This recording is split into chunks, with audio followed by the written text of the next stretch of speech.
Bienvenue sur History BD, je suis Sandrine et aujourd'hui on se retrouve avec Jérôme.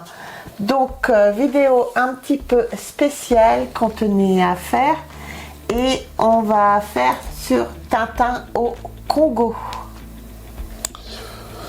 Bonjour à tous et à toutes. Donc on va déjà, avant même de commencer, donc n'oubliez pas, abonnez-vous, likez, mettez un pouce bleu, faire tout ça quoi. C'est important pour la chaîne. C'est bien chérie. T'as vu ça un peu? Waouh. On dirait quelqu'un qui pense. Donc voilà, c'est très important pour la chaîne, pour l'évolution de la chaîne, qui évolue bien.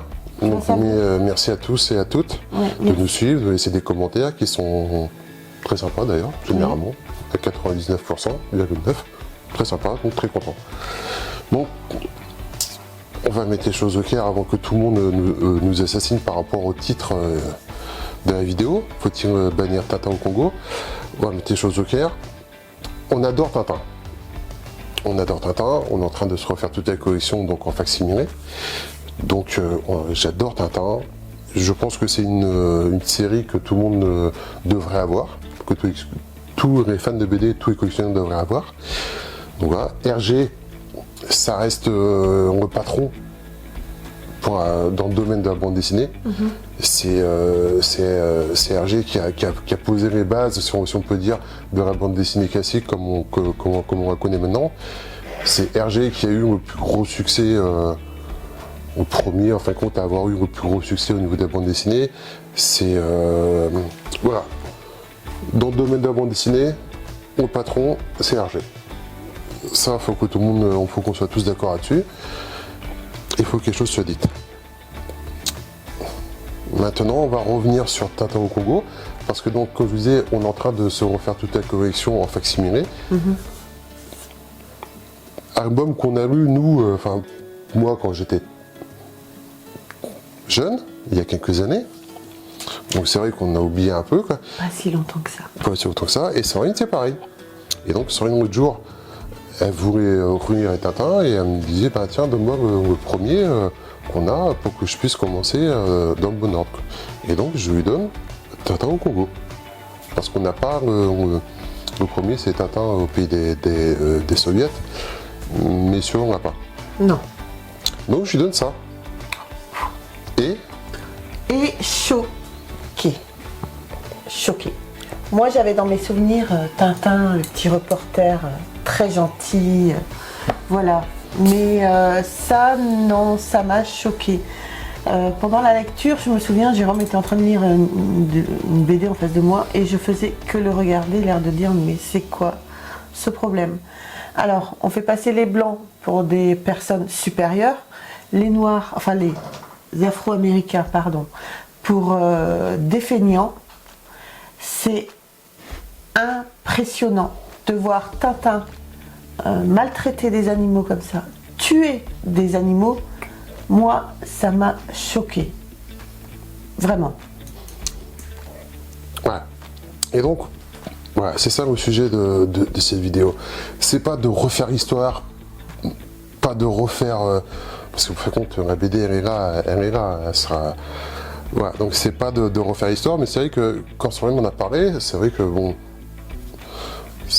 On peut être que d'accord avec ça, hein, que la maltraitance envers les animaux, et encore, la maltraitance envers les animaux, c'est le deuxième sujet. Le premier sujet, c'est tout ce qui peut toucher au racisme et à l'occupation belge sur le territoire à cette époque-là, et dont sont traités les habitants du Congo. Comment se comportent les blancs, entre parenthèses, la supériorité, et ce qu'ils amènent au pays, les bienfaits qu'ils amènent au pays. Donc,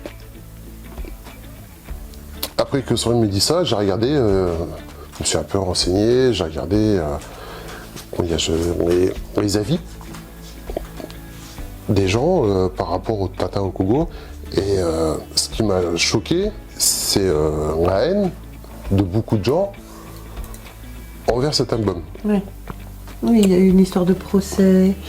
Alors, il y a eu plein d'histoires, il y a eu des procès, mais je parle plus par exemple des avis sur les réseaux sociaux, sur les réseaux autres, par rapport à Tintin au Congo, et de la haine qui a été déversée sur cet album et sur RG en général, tout ça quoi.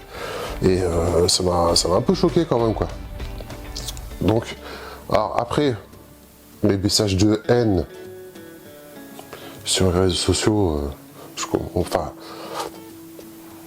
faire une parenthèse, je trouve que sur tous les réseaux sociaux, que ce soit Facebook, TikTok, autres, on peut faire une parenthèse pour se dire qu'il est très facile, quand on est derrière l'anonymat, de balancer des messages de haine pour tout en fait, que ce soit pour ABD, que ce soit pour nous sur des vidéos, des commentaires. Non, on n'en a pas vu. Mais il est très facile. On a vu un, oui, on a vu un. Il y a toujours des cons.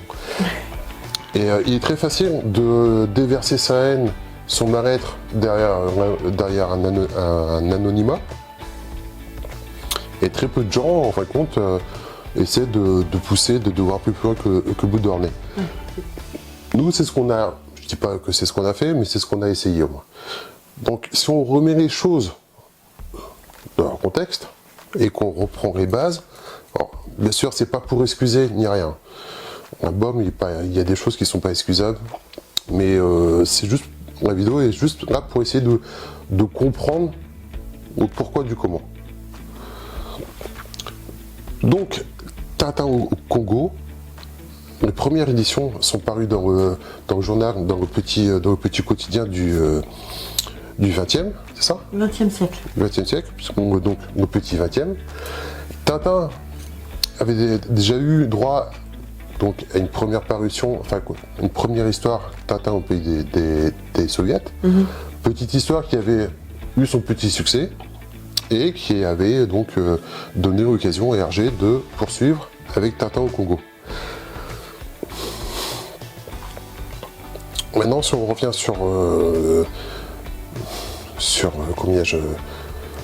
l'époque, on va dire, Hergé est très jeune, il a la vingtaine passée, quelqu'un qui n'est pas encore, qui n'est pas mature en fin de compte, qui peut encore se laisser entraîner. On est dans les années 30, donc Hergé a la vingtaine passée. Ce qu'il faut avoir en tête, c'est qu'à l'époque, contrairement à maintenant, c'est vrai que maintenant quand on veut une information, quand on veut une documentation, on va sur internet, sur YouTube, on a des vidéos, des documentaires qui nous donnent accès à tout. Et en fin de compte, à l'époque, les seuls documents qu'on avait, c'était les bouquins. Les bouquins et ce qu'on voulait bien nous raconter. Et je pense que Hergé ne s'est pas assez documenté à l'époque, ne s'est pas assez investi dans l'histoire africaine, dans l'histoire des colons. Et je pense qu'il s'est laissé un peu entraîner. Parce qu'à l'époque, il travaillait au Petit 20e, qui était dirigé par l'abbé Norbert Vallès, donc qui était quand même un petit peu extrémiste et qui a représenté une figure un petit peu paternelle pour Hergé. Voilà. Et donc, moi, ce que je pense, c'est que Hergé a voulu bien faire à l'époque. Hergé a créé son histoire et je pense que les personnes qui l'ont entouré l'ont poussé un peu dans telle ou telle direction. Voilà. Moi, c'est mon avis. Hergé n'aurait pas dû. Je pense que Hergé, à l'époque, a voulu faire plaisir. Il ne pensait pas que ça aurait. Après, il ne faut pas oublier que Hergé ne devait pas penser que Tintin aurait un tel impact pendant autant d'années, sur autant de gens, dans autant de pays. Voilà. Après, on ne peut pas excuser ce qui a été écrit, ce qui a été dessiné. Et encore, là, dans cette version-là, c'est la version un peu feutrée. Ouais.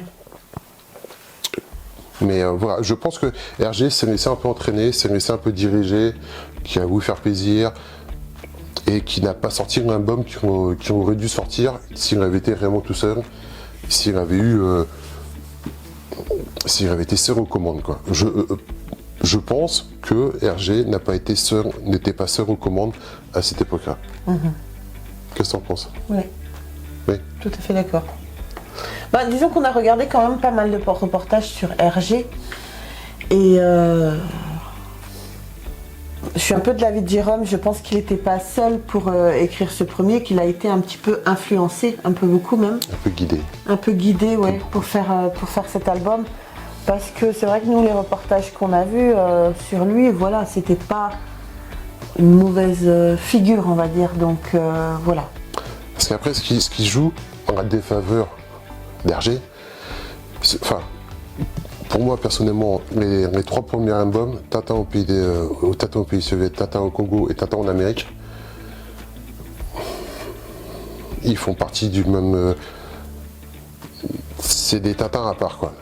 Ils font partie du même lot, qui ont un peu la même histoire que Tintin au Congo. C'est vrai qu'après, dans les documentaires qu'on a regardés, beaucoup ont traité Hergé de raciste, d'anti-juif, de collabo, machin, de toute chose. Encore une fois, il faut remettre tout dans son contexte. On est dans les années 30. Après, sur les prochaines parutions, Hergé va continuer à sortir Tintin pendant l'occupation, donc qui va donner lieu à des histoires de collabo et autres. On sait, on pourra peut-être y revenir dans un autre tome, mais bon. Encore une fois, c'est un album qui a plus de 90 ans. Bientôt, on sera bientôt au siècle.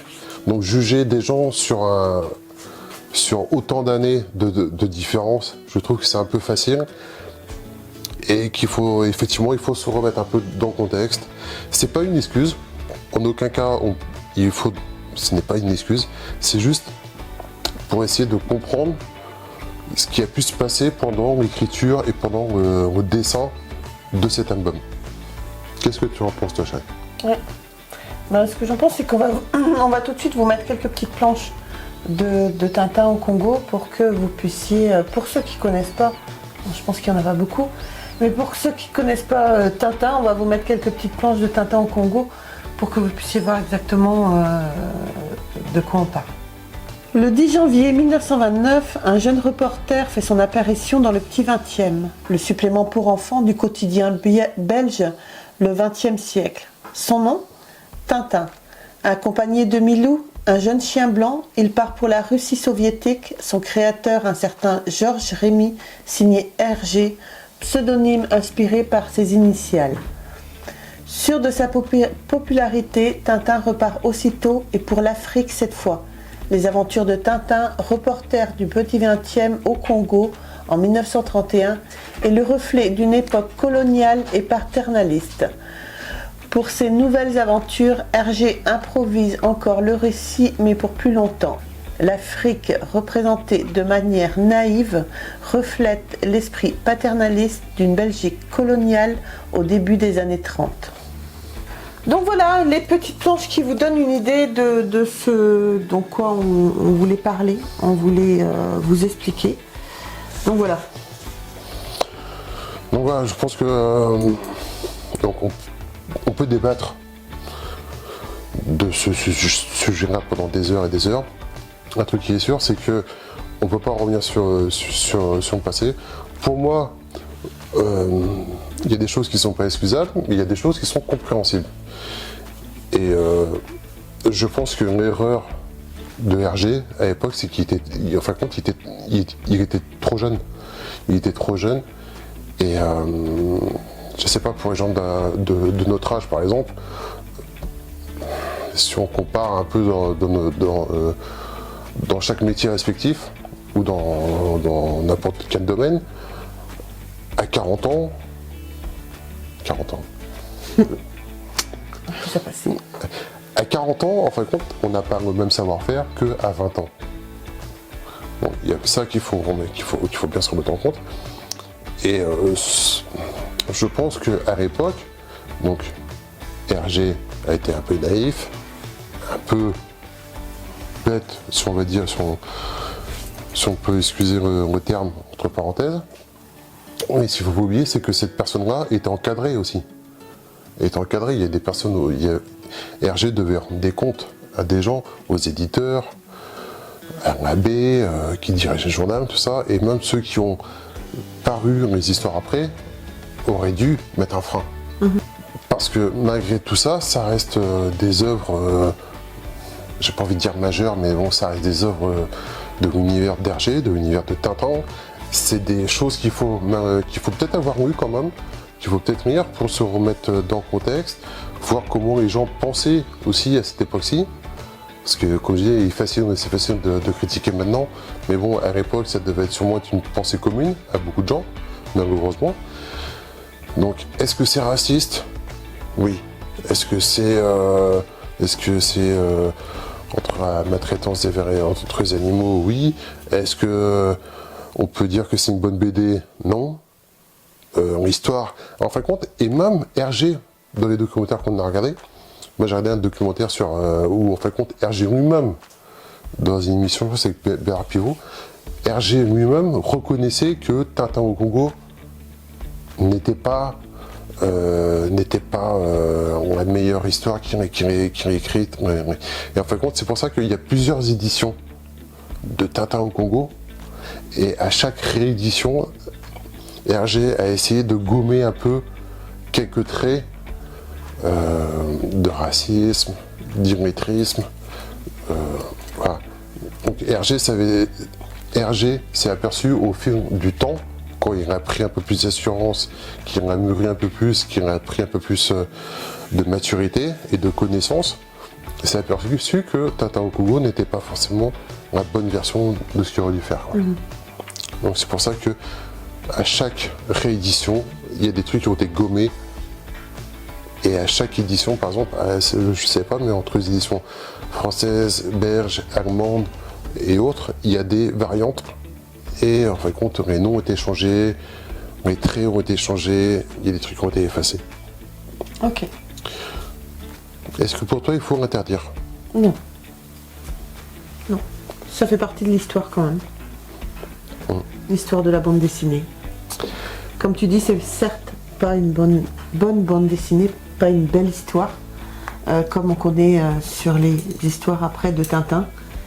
Mais ça fait partie de l'histoire d'Hergé, ça fait partie de ce que Hergé a fait. Donc elle existe, voilà. La bannir, ça ne sert strictement à rien. Ouais. Pour moi, personnellement, Tintin commence réellement au Cigare du Pharaon. C'est à partir de là que, pour moi, même si après dans d'autres albums il y a encore des histoires, tout ça, pour moi Tintin commence réellement au Cigare des Pharaons. Et il y en a, enfin, peut-être que dans les premières pages, il faudrait mettre un avant-propos. Oui, il aurait peut-être fallu. Pour la nouvelle génération qui veut lire. Qui explique en fin de compte, alors qui n'excuse pas, encore une fois, mais qui explique que voilà comment on pouvait penser certaines personnes à cette époque, et que Hergé s'est laissé un peu guider. Et bon, c'est pas à nous de refaire la BD. Non, mais bon, voilà. Si ça avait dû être fait, ils l'auraient fait d'eux-mêmes déjà. Donc voilà. Ouais, mais je pense que ce serait peut-être un geste à faire. Oui. Pour calmer un peu tout le monde et pour entendre aussi les réclamations des uns et des autres. Oui. Mais bon, on ne refera pas l'histoire. Non. Tu avais autre chose à dire? Non. Ah donc j'ai le droit de parler un petit peu? Oui. Bon alors, pour à revenir à quelque chose de plus agréable que Tintin au Congo, donc on va parler un petit peu des cotes maintenant, parce que c'est vrai que nous on ne veut pas les faire en audition originale, parce que les Tintins, c'est extrêmement compliqué, c'est extrêmement cher et ce n'est pas du tout dans nos moyens. Donc alors pour Tintin au Congo, comme je vous disais, la cote, donc ça, le premier que je vais vous donner, c'est un tirage numéroté au cachet, 500 exemplaires, signé Tintin par Hergé et Milou et par sa femme. Donc celui-là, il est coté, bien sûr, hein, les cotes que je vous donne, il faut que la bande dessinée soit en excellent état. Donc il est coté 40 000 €. C'est pour ça qu'on fait pas. Et donc Tintin au Congo, on va dire sans tout ça, est coté 8 000 €, donc de 1931 également. Après, vous avez énormément de rééditions. Je vais pas vous donner toutes les cotes, ça sert strictement à rien. Donc c'est pour ça, voilà. Attends, il n'y a pas, quand on parle de Tintin au Congo, des éditions, tout ça, c'est pas sur Tintin au Congo qu'on avait vu, il y a quelques exemplaires à travers le monde, il n'y en a pas beaucoup, où en fin de compte c'est Tintin au Congo, et il n'y a que les pages, il n'y a pas les textes avec. Oui, c'est ça. Ouais. Mais là, c'est pas dans le BDM. C'est celui-là que tu dis Peut-être celui-là, le premier que tu as dit. Non? Je sais qu'il existe Je ne sais pas. un album comme ça qui est très rare et coté dans les 50 ou 60 000 €. Je ne sais pas. On s'y connaît pas assez au niveau de Tintin pour vous donner ces cotes-là. Il n'est pas écrit dedans? Non, il ne s'est pas écrit dedans.